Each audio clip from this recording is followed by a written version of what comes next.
In today's video, I'm going to share with you an update on the imposter that we talked about last summer. I'm also going to address a really funny question that keeps coming up, and I'm going to share with you some future plans. Hi, it's Steph. Welcome back to the channel. Today's video is going to be a little bit different, and that is because it's my birthday. And for my birthday gift, I wanted to give myself a video that would be minimal editing. Because if you've been around for a little while, you know that we love to produce a beautiful video that has a lot of visuals and that makes it a more pleasant viewing experience. But with that comes a huge time commitment, which means that for a 10-minute video, it can take us upwards of 20 hours to edit between George and I. So this week, I wanted to make something that was going to be a little bit more casual, like I'm chatting to my friends, and I have a few topics that I think are still going to be really fun and entertaining. Now, this week, it has been a week. We actually just had a huge snowstorm here in the Northeast. We had a blizzard, dropped about 3 feet of snow, and it took a lot of cleanup. With that, the kids were also off of school this week, and they had just come off of school vacation, which means they had 2 weeks off in a row.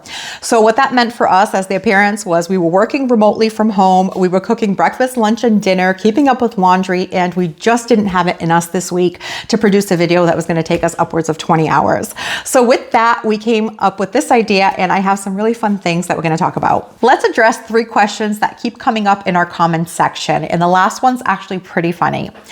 The recent question that we've been getting a lot, the first one is regarding these zinnias that I've grown for a couple of years now. This will be my 4th year growing them. The Zahara Double Raspberry Ripple.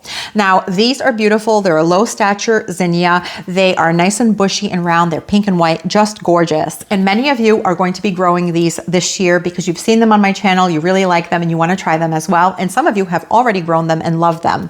And the question that I get most often is, have you started your Raspberry Ripple zinnias yet? And are you growing them using winter sowing or indoors?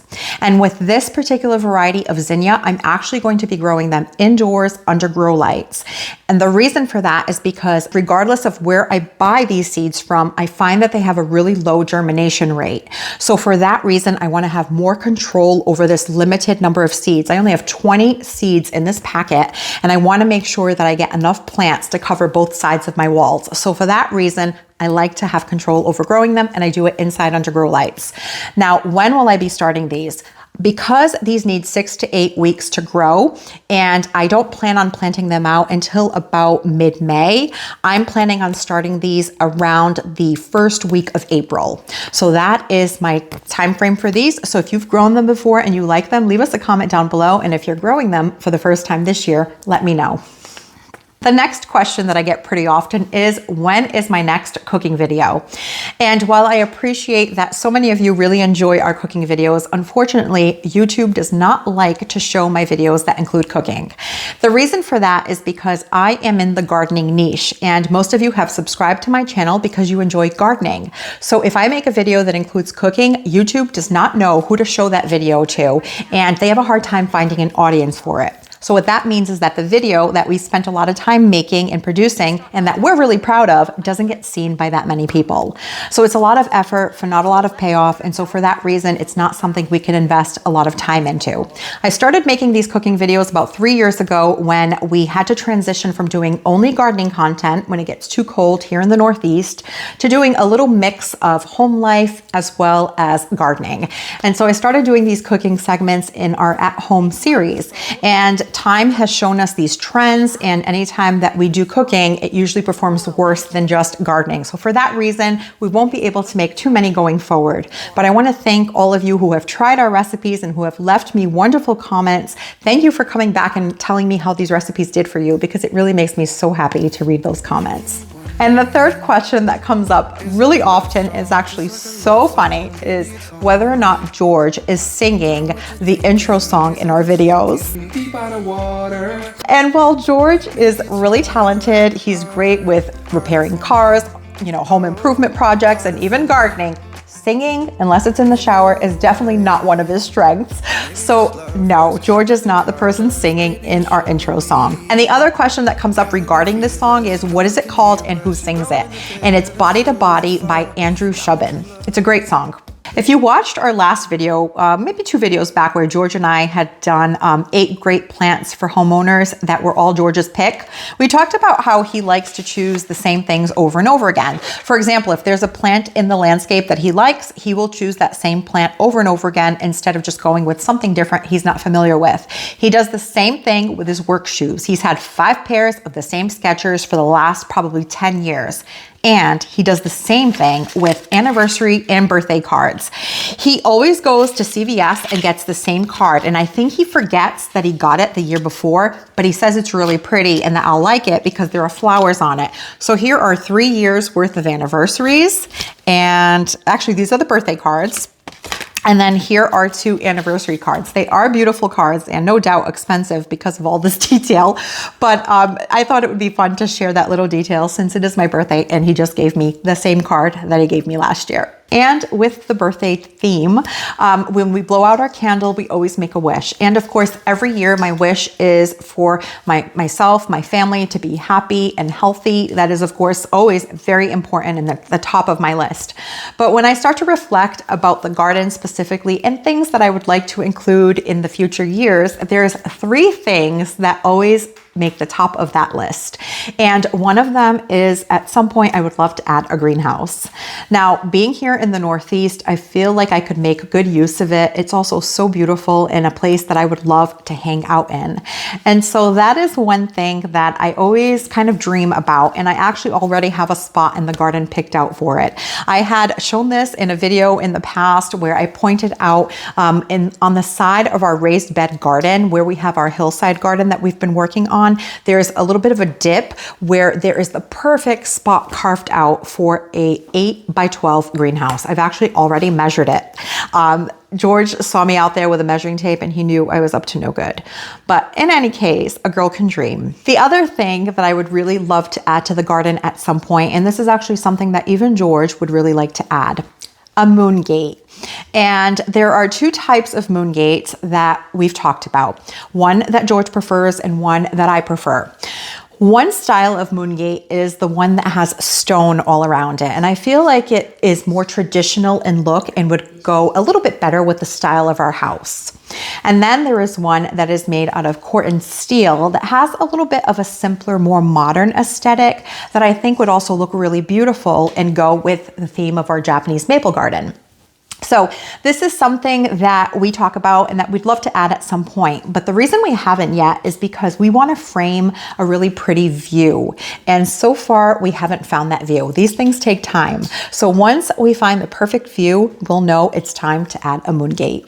And the third wish list item is adding some natural stone steps to the side of our house where we have a really deep hill. There is quite a change in elevation from the front yard to the backyard. In fact, when we built our house, we had to build a walkout basement because of the change in elevation. And so it is quite difficult to climb up and down that side of the property. And even when I did some foundation plantings on that side, I made sure to add some low maintenance evergreen shrubs so that I don't have to garden on there very often because it's not that comfortable. So we were on Pinterest one day and we started to see these really beautiful photos with these natural stone steps that were just kind of like stuck into the side of a hill. And then you could put some really beautiful plantings all around so that the stairs are kind of nestled between all of these plantings. I'm imagining things like a cascading Japanese maple or cascading evergreens, some grasses to soften the edges of the stairs. And I just think it would be really beautiful, but also quite expensive. So it is a project that we would have to save up for. So I think having some stairs on the side of that hill to help us kind of climb it, I think will also be really practical, especially as we get older. So that is the third wish list item. Now let's talk about some things that we're actually going to do this year in the garden. Now there are two things that we're planning on tackling this spring. And of course, as the season goes on, there's always more ideas that come to mind and some more things that we end up doing. But the first one is planting a grouping of some really beautiful evergreens, specifically the Alaskan Cedar Jubilee. Now, this is a tree that I have admired for several years, and I've always wanted to add one to the garden. I used to call them the ghost tree because they have this really kind of free form habit that is just really whimsical. They have a really majestic look to them. And initially I was thinking of just adding one somewhere. But last summer when I went on my Create and Connect event trip over to Michigan with Walter's Gardens and Proven Winners, I had an opportunity to tour the Spring Meadow Nursery Trial Garden, which is actually where all of the Proven Winners shrubs are tested. And it was such a beautiful place. And there they had a display of a few of these Alaskan cedars in a cluster, and it was just breathtaking. When I saw them grouped like that, I knew that when I added them at some point, I needed to do a cluster or a group of them. And we had some trees taken down last spring, and we have now the perfect spot to add a group of 3 of these, and they're going to become a beautiful backdrop to our garden. So I am so excited to get these planted. Now they do get about 25 feet in height over time and about 12 feet wide, but because they're really kind of irregular shaped and they're thinner on top and wider at the bottom, I think the size is going to work perfectly. I just think they're beautiful. So that is a project that I'm really excited to get done this spring. Now for the last couple of seasons, we've been working on our hillside garden, doing a few plantings here and there. And as a continuation of that, we are going to begin working on another woodland garden. So where we planted our Monty blue spruce last fall, I had already previously planted a witch hazel, and that was the beginning of a few plantings that we're going to do in that area. Now, up until this point, my garden has been primarily full sun, with our Japanese maple garden being part sun, part shade. And this woodland area is going to be more shade. And I'm really excited to start working with shrubs that like more shade, different plant combinations for shade. And I think it's going to be really fun, and I'm excited to take you along. Now that area is pretty tricky. There are 2 things that we're going to deal with over there. One of them is deer. We have quite a few deer that visit our garden, and it's a difficult area because it backs up to the woods. And at one point we cleared a path for us to get rid of our grass clippings, but it also created a perfect path for the deer to come into our garden. So that is one struggle. So anything that we plant is going to have to be deer resistant. The other challenge that we have back there is there are a ton of tree roots. Because it is a woodland area, we're contending with a lot of mature trees, which means a lot of roots. And so it is quite difficult to dig in that area. We also have lots of rocks. So between the rocks, the roots, and the noxious weeds that we have in that area, it's certainly going to be challenging, but it's something I'm really looking forward to. And an update on the impostor that I talked about in a video last summer. If you're not familiar, I'll give you a quick summary.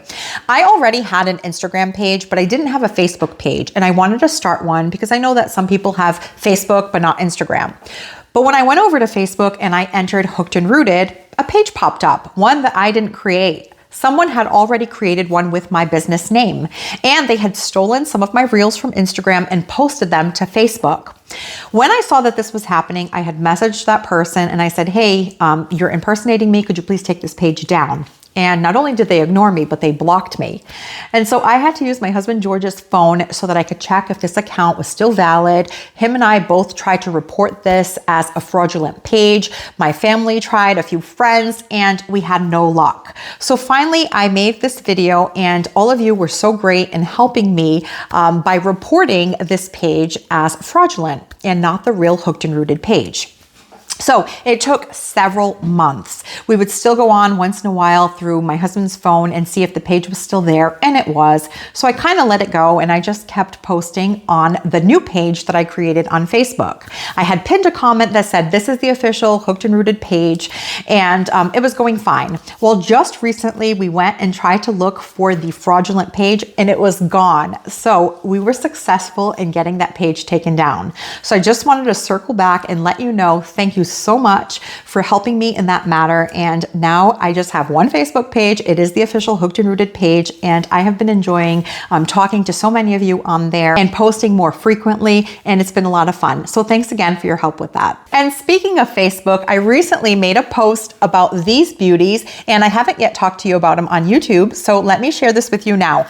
This is my baby rainbow stock that I definitely started at least a month too early, but it is blooming, and I don't even mind that I started them early because they smell amazing. I wish that you could smell these. They smell wonderful. They're actually perfuming up my whole dining room. They're under the grow lights. This is a branching variety of stock, so I do think that once they're done blooming, I'll be able to pinch the top off and it should branch out and I should get more blooms out of it, but that is still left to be seen. I will let you know how that works out. But the color on these is really beautiful. It's like a creamy color in the center with pink all along the edges. Really pretty. Because it is a shorter stature stock, I think these would make a really great bedding annual for spring because stock likes cooler temperatures. So you could plant these along the front of a border. Say you didn't plant tulips for the season. This would be a great early spring plant for some color. But in any case, this is the first year I'm growing it. Again, it's the baby rainbow stock. I got the seeds from Baker Creek. They smell incredible and super fast growers. This is about 6 weeks worth of growth. And I did start a new batch on February 8th so that in case these do not make it all the way to planting, I'll have another batch ready to go. Well, these flowers were my first sign of spring, and next weekend we have daylight savings, which is so exciting. The days are getting longer. Spring is arriving this month, even though we just had a blizzard. And I don't know about you, but January and February alone felt like the longest months. It felt like a whole year just in those 2 months. I'm really looking forward to getting back outside in my garden. I'm sure all of you are as well. And let me know, what did you think of this format of video? Is this something that you might enjoy once in a while? I'd love to know in the comments. Thank you so much for spending your time with me, and I'll catch you in the next one.